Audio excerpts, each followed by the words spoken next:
লঙ্কা দেব বেটে আজ কই মাছের সাথে, বানিয়ে নেব তেল কই দেব সবার পাতে। বলছি আমি বারে বারে কাজ আমি করব না, বৌমার হাতে স্বাদের রান্না খেতে আমি ছাড়বো না। তো দেখো বন্ধুরা, আজকে কিন্তু আমরা নিয়ে এসেছি একদম দেশি অরিজিনাল তেল। বাবা কই মাছ দেখো দেখো দেখো, সব লাফিয়ে কতগুলো চলে গেছে। মা তুলে দাও তুমি তাড়াতাড়ি। জ্যান্ত কই, দেখো একদম দেশি জ্যান্ত কই। চলো, এই কই মাছের কিন্তু আজকে হবে তেল কই আমাদের রান্নাঘরে। তো বন্ধুরা তোমরা সবাই চলো আমাদের রান্নাঘরে রান্না দেখার জন্য। চলো মা। দেখো বন্ধুরা, দেখো সব মাছ কিন্তু পড়ে যাচ্ছে। মা ফেলে দাও। ইয়া দেখো দেখো মাছগুলো কিরকম লাফাচ্ছে, সব সরিয়ে যাচ্ছে। দেখো কোথায় কোথায় চলে গেছে সব মাছ, কত দূর দূর চলে গেছে দেখো। এখন আমি মাছগুলো কেটে নেব। মা তুমি মাছ কাটো, চলো আমি কিন্তু সব যা যা লাগবে আমার সবগুলো আমি রেডি করি, মশলা সব যা যা উপকরণ লাগবে সব আচ্ছা আমি দাও, ready করি। ঢাকা দাও, ঢাকা দাও। ঠিক আছে, চলো টাকা দিয়ে দিলাম, তুমি কাটো। হ্যাঁ হ্যাঁ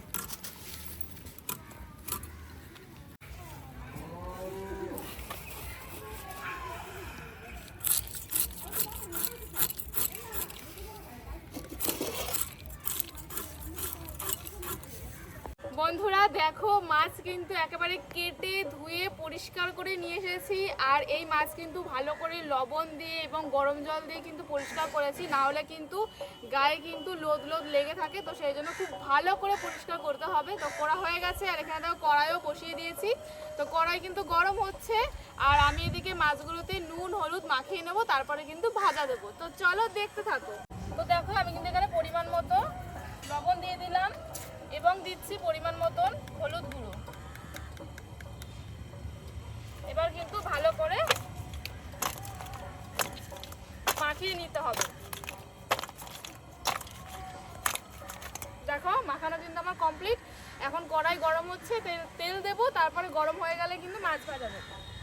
বন্ধুরা আমি কিন্তু খাঁটি সর্ষের তেল দিয়ে দিচ্ছি, আর তেলের পরিমাণটা কিন্তু অনেকটা বেশিই দিতে হবে। তার কারণ তেল কয়ে কিন্তু তেলটাই বেশি লাগে, মশলা কম হলেও যাবে কিন্তু তেলটা কিন্তু বেশি লাগবে। তো চলো তেলটা এখন গরম হবে ভালো করে, তারপরে কিন্তু মাছগুলো আমি ভেজে নেব। বন্ধুরা দেখো তেল কিন্তু খুব ভালো করে গরম হয়ে গেছে, আর এখন কিন্তু আমি কই মাছগুলো ভেজে নেব এক এক করে।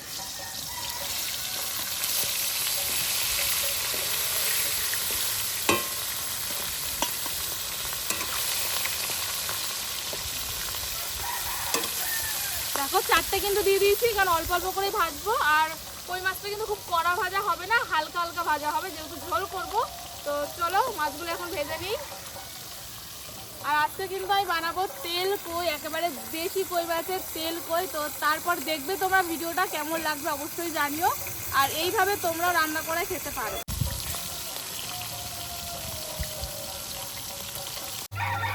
বন্ধুরা মাছটাও কিন্তু ভাজা হয়ে গেছে, আমি কিন্তু তুলে নিচ্ছি। মাছ কিন্তু একদম হালকা করে ভাজবে, দেখো আমি কিন্তু একদম হালকা করে ভেজেছি। চলো এই যে মাছ কিন্তু ভাজা হয়েছে, আর বাদ বাকি মাছগুলো এখন ভেজে নেব। বন্ধুরা দেখো আমার কিন্তু এই মাছগুলো ভাজা হয়ে গেছে, এই মাছগুলো কিন্তু আমি এক এক করে তুলে নিচ্ছি।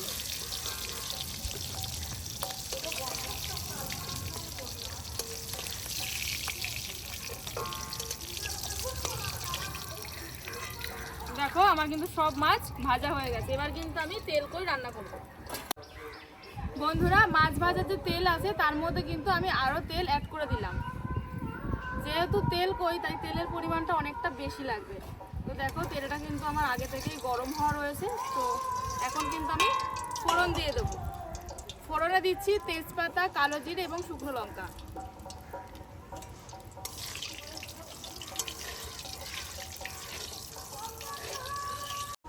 বন্ধুরা তেল কিন্তু গরম হয়ে গেছে, ফোড়নও কিন্তু আমি দিয়ে দিয়েছি। আর এখানে রয়েছে পেঁয়াজ বেটে রেখেছি, তো পেঁয়াজ বাটা আমি দিয়ে দিচ্ছি।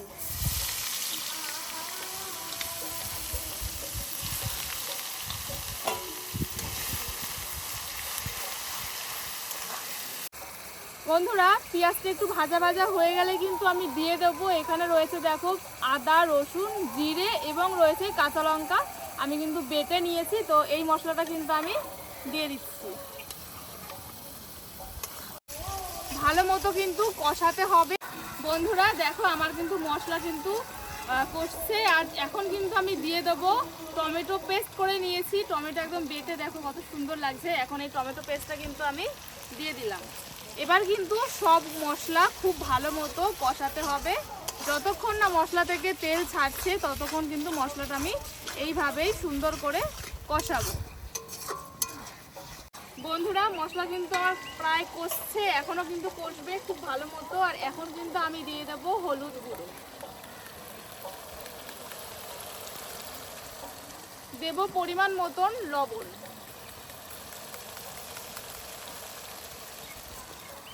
দেব একটু কাশ্মীরি লঙ্কার গুঁড়ো। যেহেতু আমি কাঁচা লঙ্কা দিয়েছি তো লঙ্কার গুঁড়োর পরিমাণটা আমি কালারের জন্য শুধুমাত্র কাশ্মীরি লঙ্কার গুঁড়োটা দিলাম। বন্ধুরা এখন আমি দেব গোটা কাঁচা লঙ্কা, ফ্লেভারের জন্য কাঁচা লঙ্কাটা আমি দিলাম।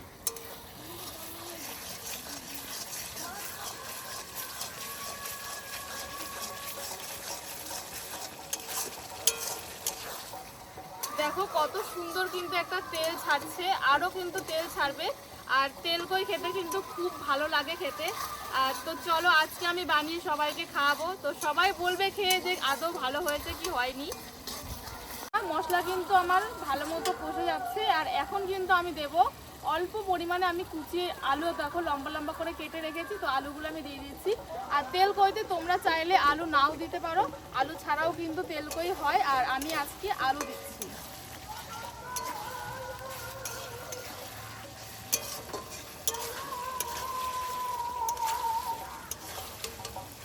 বন্ধুরা আমি কিন্তু আবারও খুব ভালো মতো করে কষাবো, কষানোর পরে কিন্তু আমি অল্প পরিমাণে জল দেবো। তো চলো এখন কিন্তু ভালো করে কষানো হোক। বন্ধুরা দেখো মশলা থেকে কিন্তু একটা সুন্দর তেল বেরিয়ে এসেছে, আর আমি কিন্তু এখন জল দিয়ে দেব। তো চলো জলটা কিন্তু আমি দিয়ে দিচ্ছি, খুবই অল্প পরিমাণে জল দেবো, যেহেতু তেল কই তো জলের বদলে তেলটা একটু বেশি পরিমাণে থাকবে আজকে। দেখো জল কিন্তু আমি দিয়ে দিয়েছি, এখন একটু আলুটা সেদ্ধ হবে, তো তারপরে কিন্তু আমি মাছগুলো দিয়ে দেব। বন্ধুরা দেখো এখানে কিন্তু পুরো আলু আমার সেদ্ধ হয়ে গেছে, তো এখন আমি মাছগুলো দিয়ে দেব। চলো ঢেলে দিই। দেখো সব মাছ কিন্তু দিয়ে দিয়েছি। আর একটা কত সুন্দর দেখো একটা তেল ভাসছে ওপর দিয়ে, এটাই হলো তেল কই। কারণ তেলটাই বেশি লাগে তেল কইতে, মশলার থেকেও জলের থেকেও তেলটা বেশি লাগে। দেখো কত তেল ভাসছে, দেখেই মনে হচ্ছে কিন্তু খেতে কিন্তু অসাধারণ হবে। তো দেখা যাক খেতে কেমন হয়, সবাই কি বলে আদৌ ভালো হবে কি হবে না। তো চলো এখনো কিন্তু ফুটবে মাছটা, ঝোলটা একটু টানবে, তো তারপরে কিন্তু আমি নামিয়ে দেবো। বন্ধুরা মাছ কিন্তু হয়ে গেছে পুরোপুরি, এখন কিন্তু আমি নামিয়ে নেব। আর দেখো কত সুন্দর একটা তেল উপর দিয়ে তেল ভাসছে, আর এটাই হলো কিন্তু তেল কই। তো চলো মাছ আমার পুরোপুরি রেডি, এখন আমি মাছ নামিয়ে সব পেটুক দলরা এসে হাজির, সবাইকে খেতে দেবো। আগে আমাকে দাও, আগে আমাকে দাও, সবাই এসছে, অনেকে এসছে, সবাইকে খেতে দেবো। চলো চলো এই যে দেখো দেখো কত সুন্দর তেল কই। চলো এখন সবাইকে সবাইকে এখন খেতে দিই, সবার এখন খিদে পেয়ে গেছে খুব। আরে দাও দাও, আরে দাঁড়া দাঁড়া, খিদে পেয়ে এই গেল তো রান্না তো। করলাম। বন্ধুরা দেখো সবাই গন্ধ কিন্তু শুকিয়ে পেটে বসে মোমো। পড়েছে আমার হাতের স্পেশাল রান্না খাওয়ার জন্য। আমাকে ভাত না দিলেও চলবে, তেল কইটাকে দাও। আরে কাকুকে পরে দেবে, আগে আমাকে দাও। কাকু তেল তোমাকে কই কিন্তু দিলাম প্রথমে, তেল কই বলে কথা। ও এবার খেয়ে বলবা যে কেমন হয়েছে। আরে এবার আমাকে একটু দাও। খাও খাও, আরে দেবো দেবো দাঁড়াও, সবাইকে দেবো। ও আর তোর সইছে না, কি গরম বাবা, প্রচন্ড গরম, খেতে পাচ্ছি না। গরম গরমে খেতে হবে। ঝোলটা দেখো বন্ধুরা আজকে অসাধারণ। কিন্তু আমার ঠাম্মা চলে এসেছে খাওয়ার জন্য, আমার হাতে রান্না খাওয়ার জন্য। ও দেখো কই মাছের সাইজটা একেবারে দেশি কই, দেখেছো কত বড়। আর দেশি জ্যান্ত কই। অবস্থা তো আরো বড় ছিল এটা। আরে ও শান্তনু, আস্তে আস্তে দেখো আবার কিভাবে খাচ্ছে ও। ও, খুব গরম। কেমন হয়েছে কিছু তো বলছো না। এই ঝোলটা দিয়ে মাখিয়ে এবার ভাতটা খাচ্ছি, দেখি কেমন লাগে। সুপার সুপার, সত্যি করে বলো কাকু ভালো হয়েছে? কোনো জবাব হবে না কই মাছের। সত্যি এত সময় যেটা ওয়েট সত্যি? করছিলাম, ভালো বললে কম হয়ে যাবে, এটা ভালো ভালো হয়েছে? বললে কম হয়ে যাবে। আমি এত ভালো তোমার কাছ থেকে আমি আশা করিনি। ওরে বাবা সত্যি বন্ধুরা দারুণ দারুণ। ভালো হয়েছে, মানে সত্যি করে ভালো হয়েছে। এতটা ভালো যে সুমি করতে পারবে এটা আমি আশা করিনি একেবারে। একদম আমিও তার তাই। মানে কি বোঝাচ্ছে আমি কি ভালো রান্না করি না? না না, ভালো রান্না করো, কিন্তু এটা যে এত ভালো হয়ে যাবে আমার স্বপ্নের বাইরে। তোমার কাছ থেকে expect করিনি আমি আর কি। আমি 100তে পুরো 100ই দেবো একদম। তো ঠিক আছে বন্ধুরা, মাছটাও তোমাদের কি শুধু সফট, একটু ভাঙলাম দেখি। দেখো গাইস, তো বন্ধুরা তোমাদের কেমন লাগলো আজকের আমার রেসিপিটা? যদি ভালো লাগে অবশ্যই তোমরা বাড়িতে ট্রাই করো, ট্রাই করে রান্না করে আমাকে কমেন্টস করে জানিও। আর তার সাথে যদি ভালো লেগে থাকে অবশ্যই আমাদের চ্যানেলটাকে সাবস্ক্রাইব করো। এরকম নতুন নতুন আরো অনেক অনেক রান্না আমরা আনবো। আর তোমাদেরও যদি কিছু পছন্দের রান্না থাকে তো অবশ্যই জানাতে পারো। ফাটাফাটি, ফাটাফাটি। দারুণ দারুণ। দারুণ দারুণ।